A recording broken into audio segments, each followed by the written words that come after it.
એક સ્ત્રી શા માટે આદરણીય છે ખબર છે?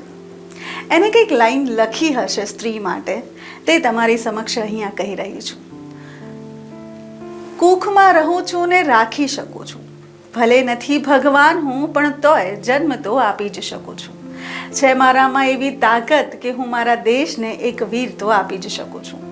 ભલે રહી પોતે હું અભણ પણ જિંદગીની સુખ દુઃખના પાઠ તો ભણાવી જ શકું છું. આવડતું નથી ગણિત ભલે મને પણ જિંદગીના હિસાબ તો રાખી જ શકું છું. ઓછી આવકે ઘર પણ ચલાવી શકું છું ને જરાક મળે અમસ્તું સ્વીટ મને તો હું મારી જાતને નિખારી શકું છું. ભલે ન વાપરું મોંઘા પ્રસાધનો પણ મનની સુંદરતાથી સુંદર તો લાગી જ શકું છું.